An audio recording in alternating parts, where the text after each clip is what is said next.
Hello नमस्कार दोस्तों, कैसे आप लोग। आशा करते हैं आप लोग अच्छे होंगे। देखिए, अगर आप ईएमआरएस भर्ती में किसी भी पोस्ट के लिए फॉर्म भरे होंगे, मान लीजिए कि आपने लैब अटेंडेंट के लिए फॉर्म भरा है, जूनियर सेक्रेटरियल असिस्टेंट के लिए फॉर्म भरा है, या अकाउंटेंट के लिए, या हॉस्टल वार्डन, या फीमेल स्टाफ नर्स, या टीजीटी जिसको ट्रेंड ग्रेजुएट टीचर बोलते हैं, या पीजीटी जिसको पोस्ट ग्रेजुएट टीचर बोलते हैं, या प्रिंसिपल, मतलब इन सभी में से अगर आपने किसी भी पोस्ट के लिए फॉर्म भरा है लेकिन आपने एक गलती किया है, तो याद रखिएगा कि आपको ये लोग डॉक्यूमेंट वेरिफिकेशन में डीवी में रिजेक्ट कर देंगे। डीवी में क्यों रिजेक्ट कर देंगे मैं आपको बताता हूँ।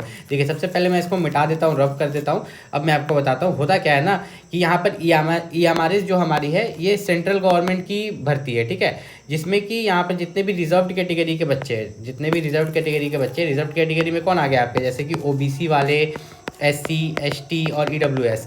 तो अगर आप इनमें से किसी भी कैटेगरी में आते हो तो आपको पता होगा कि आपको सेंट्रल लेवल कास्ट सर्टिफिकेट देना पड़ता है। क्या देना पड़ता है? सेंट्रल लेवल का कास्ट सर्टिफिकेट। और इसको जो लोग हल्के में ले रहे हैं, बहुत अच्छी बात है, आपने नहीं बनवाया होगा, आपने यहाँ पर central level caste certificate form apply का लास्ट डेट से पहले, तो कोई बात नहीं। बहुत सारे बच्चे कमेंट करके बोल रहे थे कि कुछ नहीं होता है, कुछ नहीं होता है, तो बहुत अच्छी बात है, कुछ नहीं होता है। याद रखिएगा, डीवी में डायरेक्टली आपको रिजेक्ट कर देगा। डॉक्यूमेंट वेरिफिकेशन जब होगा ना, उस समय आप नया बनवा के लेके जाइएगा ना, तब भी आपको रिजेक्ट कर देगा। कारण क्या है, इनका ये कहना था ना कि अगर आप इन सब में से किसी भी पोस्ट के लिए फॉर्म अप्लाई कर रहे हो, ठीक है, और आप यहाँ पर ओबीसी हो या एससी हो या एसटी हो या ईडब्ल्यूएस हो, तो आपको कोई भी कास्ट सर्टिफिकेट अपलोड नहीं करना था, लेकिन बनवा के रखना था, ठीक है। जो फॉर्म अप्लाई का जो लास्ट डेट था ना, उसी को क्रूशियल डेट बोलते हैं, तो उससे पहले जो है आपको अपना सेंट्रल लेवल कास्ट सर्टिफिकेट बनवा के रखना था। अब इसमें भी कुछ बच्चों ने गलती किया, कास्ट सर्टिफिकेट बनवाया लेकिन उन्होंने स्टेट लेवल बनवा लिया। कौन सा?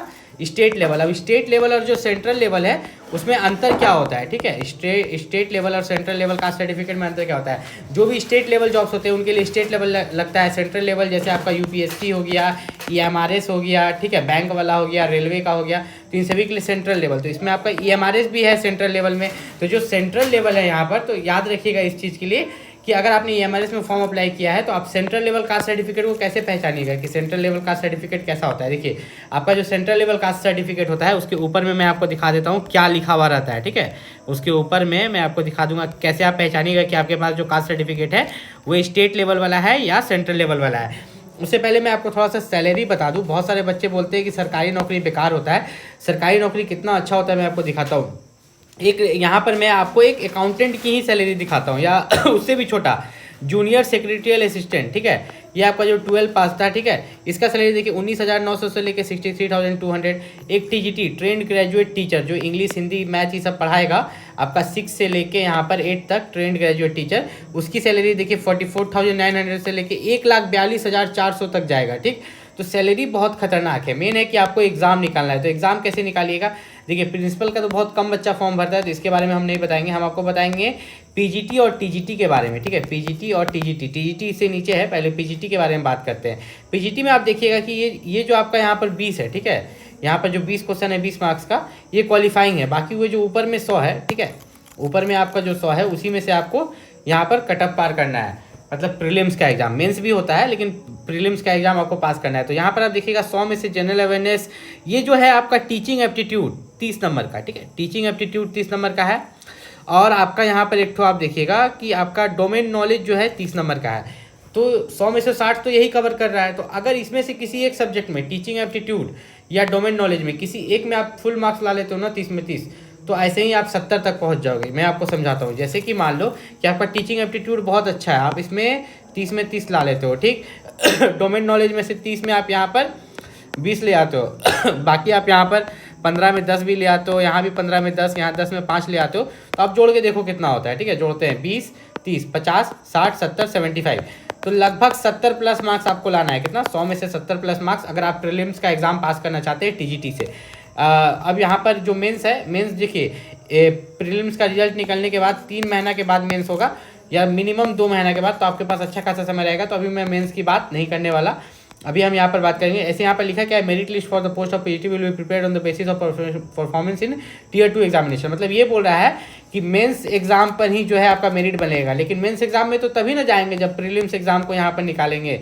तो प्रीलिम्स यहाँ पर टीजीटी की बात करते हैं, ट्रेंड ग्रेजुएट टीचर, तो इसमें भी सेम सिस्टम है। बस इसमें क्या है कि इसमें इंग्लिश, हिंदी के साथ साथ जो है रीजनल लैंग्वेज कोई भी चूज कर सकता है यहाँ।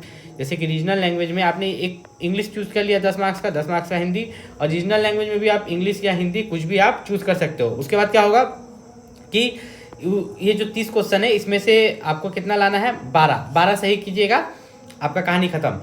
अब ऐसा नहीं है कि सबसे 4 करना है, किसी से कुछ भी कर सकते हैं, ठीक है। यहाँ पर अगर बात करें, आप यहाँ पर मान लीजिए आपका हिंदी कमजोर है, आप कोई बात नहीं, आप इंग्लिश से कर लीजिए, आप इंग्लिश से फुल मार्क्स ला लीजिए। अब यहाँ पर अगर बात करें तो यहाँ पर भी 100 में से आपको कितना लाना होगा, 70+।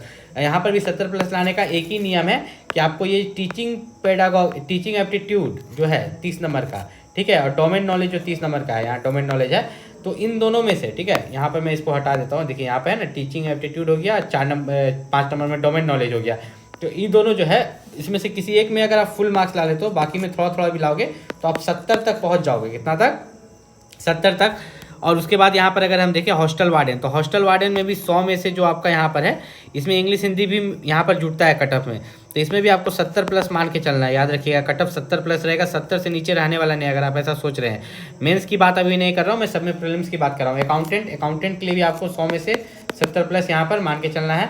और इन सभी के लिए जो सबसे बेस्ट बुक है, ठीक है, इन सभी के लिए जितने भी पोस्ट है सभी के लिए जो बेस्ट बुक है उसका लिंक मैंने वीडियो के डिस्क्रिप्शन में दे दिया, वहाँ से जाके आप परचेज कर सकते हो।